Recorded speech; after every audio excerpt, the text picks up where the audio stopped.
এতিয়া আমি জানো আহা আমি জুই কেনেকৈ নিয়ন্ত্ৰণ কৰোঁ। তোমালোকে জানা যে বিভিন্ন ক্ষেত্ৰত জুই লৈ পেলাই বিভিন্ন ধৰণৰ ইনসিডেন্ট হয়, ঘটনা হয়, কিছুমান এক্সিডেন্ট হয়, হয়নে? গতিকে সেই ঘটনাবিলাক তোমালোকে শুনিছা, অলপ দিনৰ আগতো গুৱাহাটীত তেনেকুৱা এটা ঘটনা হৈ গৈছিলে। গতিকে সেইবিলাক চাগে নিশ্চয় তোমালোকে পেপাৰে পত্ৰই পাইছা। কিন্তু আমি কেনেকৈ এই জুই নিয়ন্ত্ৰণ কৰিব পাৰোঁ সেই কথাটো আজি তোমালোকক ইয়াতে মই বুজাই ক'ম। এতিয়া চোৱা, তোমালোকে নিশ্চয় দেখিছা ঘৰত, দোকানত আৰু ফেক্টৰীত জুই লাগে, হয়নে? বিভিন্ন কাৰণত জুই লাগে আৰু তেনেকুৱা দুৰ্ঘটনাৰ কথা তোমালোকে শুনিছা। সেইকাৰণে এই দুৰ্ঘটনাবোৰ বাচিবলৈ তোমালোকে কি কৰিব লাগে যে অগ্নি নিৰ্বাপক বাহিনীৰ টেলিফোন নাম্বাৰটো সদায় নিজৰ ঘৰত ৰাখিব লাগে। আৰু এয়া চোৱাচোন, এই ছবিখনত দেখিছানে উচ্চ চাপত থকা পানী ছটিয়াই ফায়াৰমেনে কি কৰিছে, জুই নিৰ্বাপিত কৰিছে। তোমালোকে জানা যে যেতিয়া জুই লাগে তেতিয়া ফায়াৰ ব্ৰিগেডৰ গাড়ী অহাৰ পলম হৈও কিমানখিনি ক্ষতি হয়, সেইটো দেখিছা। সেইটো বাৰু যান জঁটৰ কাৰণে হয়, সেয়া বেলেগ কথা। কিন্তু সাধাৰণতে কি হয়, তেওঁলোকে যৎপৰোনাস্তি কষ্ট কৰে যাতে সেই ফায়াৰখিনি নিৰ্বাপিত কৰিব পাৰে। গতিকে তেওঁলোকে কি কৰে, উচ্চ চাপত থকা পানী ছটিয়াই পেলাই তেওঁলোকে সেই ফায়াৰ নিৰ্বাপিত কৰে। এতিয়া এই ফায়াৰ নিৰ্বাপক বাহিনীয়ে যেতিয়া জ্বলি থকা জুইত পানী ঢালে, পানীয়ে দাহ্য পদাৰ্থবোৰ যিখিনি জ্বলি আছিলে সেই দাহ্য পদাৰ্থবোৰ চেঁচা কৰে আৰু সিহঁতৰ কি হয়, জ্বলন উষ্ণতাটো কমি যায়। আৰু যেতিয়া জ্বলন উষ্ণতাটো কমি যায় তেতিয়া জুই বিয়পাটো সম্পূৰ্ণ ৰোধ কৰিবলৈ পাৰে। আৰু দাহ্য পদাৰ্থবোৰক কি কৰে, পানীৰ যিখিনি জলীয় বাষ্পই আগুৰি ধৰে আৰু বায়ুৰ যোগান যিটো বন্ধ হৈ যায়। তোমালোকে জানা জুই জ্বলিবলৈ অক্সিজেন লাগে, অক্সিজেন বায়ুত থাকে, আৰু যেতিয়া দাহ্য পদাৰ্থবোৰক জলীয় বাষ্পই আগুৰি ধৰে তেতিয়া বায়ু যোগান বন্ধ হৈ যায় আৰু সেইকাৰণে জুইখিনি কি হয়, নিৰ্বাপিত হয়। আৰু তোমালোকে জানিছিলা যে জুই জ্বলিবৰ কাৰণে কি লাগিব, দাহ্য পদাৰ্থ হ'ব লাগিব, হয়নে?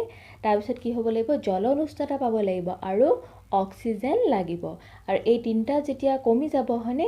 তিনিটাৰ যেতিয়া তোমালোকে গম পাইছা, অগ্নি নিৰ্বাপক বাহিনীয়ে দাহ্য পদাৰ্থ কি কৰিলে, চেঁচা পানী ঢালি পেলাই দাহ্য পদাৰ্থৰ জ্বলন উষ্ণতাটো কমাই দিলে আৰু জলীয় বাষ্পই কি কৰিলে, সেই দাহ্য পদাৰ্থৰ চাৰিওফালে কি কৰিলে, বায়ু সোমাব নোৱাৰা কৰি দিলে, যাৰ ফলত কি হ'ল যে অক্সিজেনো নাপালে আৰু সেই অগ্নি নিৰ্বাপন হ'ল। গতিকে তোমালোকে এতিয়া গম পালা যে জুই জ্বলিবলৈ কি কি আৱশ্যক। তোমালোকক মই জনালো যে পানীয়ে জুই সাধাৰণতে নিৰ্বাপন কৰে, কিন্তু অকল পানীয়ে মাত্ৰ কাঠ, কাগজ এইবিলাক বস্তুতহে জুই নুমুৱাব পাৰে। কিন্তু সাধাৰণতে যিবিলাক বৈদ্যুতিক আহিলা আছে, তোমালোকে জানা শ্বৰ্ট চাৰ্কিটো হয়, হয়নে? সেইবিলাক কিন্তু আমি পানী ঢালি নুমুৱাব নোৱাৰোঁ। আৰু যোনসকলে পানী ঢালি নুমুৱাবৰ চেষ্টা কৰিব সিহঁতৰ কি হ'ব, অপকাৰহে হ'ব। গতিকে তেল, পেট্ৰলত লগা জুইবোৰো পানী যদি আমি ছটিয়াই দিওঁ কি হ'ব, সেইখিনি পূৰা তেলত ডুব নাযায়, সেইটো তেলৰ ওপৰত ভাহি জ্বলি থাকিব, হয়নে? তেলখিনি ওপৰলৈ উঠি আহিব আৰু সেইখিনি ভাহি থাকিব আৰু জ্বলি উঠিব। গতিকে বৈদ্যুতিক আহিলা বা পেট্ৰলৰ নিচিনা যিবিলাক প্ৰজ্বালক পদাৰ্থ আছে সেইবিলাক জুই নিৰ্বাপন কৰিবলৈ আমি ব্যৱহাৰ কৰোঁ কাৰ্বন ডাই অক্সাইড, আৰু ই হৈছে এক উত্তম নিৰ্বাপক। আৰু কাৰ্বন ডাই অক্সাইড তোমালোকে জানা অক্সিজেনতকৈ গধুৰ আৰু সেইকাৰণে জুইৰ টুকুৰা কি কৰে, কম্বলৰ দৰে ঢাকি ধৰে। আৰু এনে হোৱাৰ ফলতে ইন্ধন আৰু অক্সিজেনৰ মাজৰ যিটো সম্পৰ্ক, ইন্ধন মানে গমেই পাইছা যে পেট্ৰল, ডিজেল এইবিলাক আৰু অক্সিজেনৰ মাজৰ সম্পৰ্কটো বিচ্ছিন্ন হয় আৰু জুইকুৰা নিয়ন্ত্ৰিত হয়। আৰু কাৰ্বন ডাই অক্সাইডৰ আন এটা সুবিধা আছে, ই বৈদ্যুতিক আহিলা যিবোৰ মানে ইতিমধ্যে জ্বলিব আৰম্ভ কৰিছিল সেই বৈদ্যুতিক আহিলাবোৰ অনিষ্ট নকৰে। এতিয়া এই কাৰ্বন ডাই অক্সাইডনো আমি পাওঁ কিদৰে? সাধাৰণতে কি হয়, উচ্চ চাপত তৰল হিচাপে চিলিণ্ডাৰত জমা ৰখা হয়। তোমালোকে নিশ্চয় এই ছবিটোত দেখিছা ৰঙা যিটো চিলিণ্ডাৰ, সেইটো হ'ল কাৰ্বন ডাই অক্সাইডৰ চিলিণ্ডাৰ।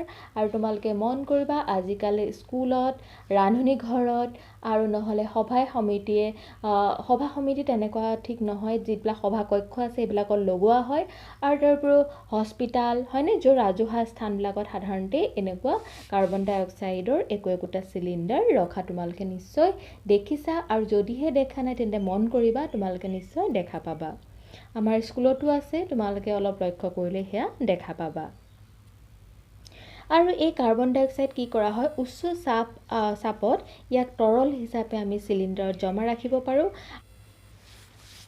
আৰু এই কাৰ্বন ডাই অক্সাইড লিকুইড পেট্ৰলিয়াম গেছ হিচাপে চিলিণ্ডাৰত জমা কৰি ৰখা হয় আৰু যেতিয়া চিলিণ্ডাৰৰ পৰা কাৰ্বন ডাই অক্সাইড ওলাই আহে তেতিয়া ইয়াৰ আয়তন বৃদ্ধি পায় আৰু চেঁচা হৈ পৰে আৰু ই কি কৰে জুইকুৰাৰ চাৰিওফালে এখন কম্বলৰ দৰে কাম কৰে আৰু যিটো ইন্ধনৰ উষ্ণতাটো কমাই দিয়ে সেইকাৰণেই কোৱা হৈছে যে কাৰ্বন ডাই অক্সাইড এটি উৎকৃষ্ট অগ্নি নিৰ্বাপক তাৰোপৰি সোডিয়াম বাইকাৰ্বনেট বা বেকিং সোডা বা পটাছিয়াম বাইকাৰ্বনেটৰ নিচিনা ৰাসায়নিক দ্ৰব্যৰ শুকান গুড়িও যদি ঢালি দিয়া হয় তেন্তে এই জুইৰ তাপত কি কৰে যে এই ৰাসায়নিক দ্ৰব্যবোৰে পটাছিয়াম বাইকাৰ্বনেট হওক সোডিয়াম বাইকাৰ্বনেট হওক এইবিলাকে কি কৰে কাৰ্বন ডাই অক্সাইড এৰি দিয়ে আৰু যাৰ ফলত জুইকুৰা নিৰ্বাপন হয় আশা কৰোঁ তোমালোকে এই কথাখিনি বুজি পাইছা এতিয়া আমি জানো অহা দহনৰ প্ৰকাৰসমূহৰ বিষয়ে যে তোমালোকে দেখিছা পাকঘৰত গেছ ষ্ট'ভৰ ওচৰলৈ জ্বলি থকা আমি যদি দিয়াচলাই কাঠি এডাল আনো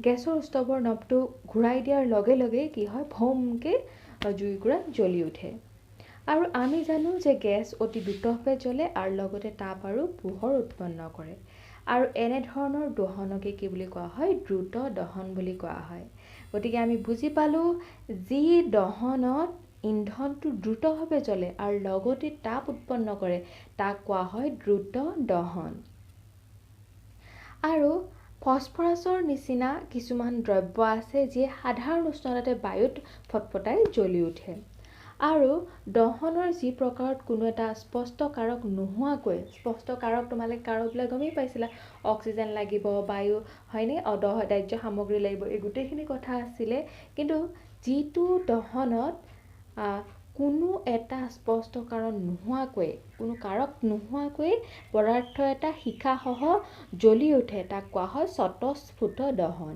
আৰু সেইটো উদাহৰণ হৈছে ফসফৰাছ কাৰণ ফসফৰাছৰ নিচিনা কিছুমান দ্ৰব্য যি সাধাৰণ উষ্ণতাতে কি হয় বায়ুত জ্বলি উঠে গতিকে নিশ্চয় বুজি পাইছা যেতিয়া স্বতঃস্ফুৰ্তভাৱে কোনো এটা দ্ৰব্য বা পদাৰ্থ জ্বলি উঠিব তাক কোৱা হয় স্বতঃস্ফুৰ্ত দহন এই ক্ষেত্ৰত বিশেষ কাৰকৰো প্ৰয়োজন বা স্পষ্ট কাৰণ আমি দেখা নোপোৱাকৈ পদাৰ্থ এটা হঠাতে কি হয় শিখাসহ জ্বলি উঠে তোমালোকে স্বতঃস্ফুৰ্ত দহনৰ আৰু উদাহৰণ ল'ব পাৰা যেনে কয়লা খনিবিলাকত কয়লা ধূলিৰ স্বতঃস্ফুৰ্ত দহন হয় আৰু কেতিয়াবা সূৰ্যৰ তাপৰ বাবে বজ্ৰপাতৰ বাবে স্বতঃস্ফুৰ্তভাৱে বনজুই লাগে সেয়াও তোমালোকে গম পাইছা গতিকে এইবিলাকৰ বহুত ক্ষতিকাৰক প্ৰভাৱ কিছুমান আছে আৰু উৎসৱৰ দিনত তোমালোকে নিশ্চয় দেখিছা আতচবাজি ফটকা জ্বলাই দিয়া হয় তেতিয়া আকস্মিকভাৱে বিক্ৰিয়া কৰি যেতিয়া তাপ পোহৰ এইবিলাক উৎপন্ন কৰে আৰু সিহঁতে বহু পৰিমাণে কি হয় গেছ উৎপন্ন কৰে তোমালোকে নিশ্চয় সেই গোন্ধটো পাইছা ফটকা জ্বলাৰ আৰু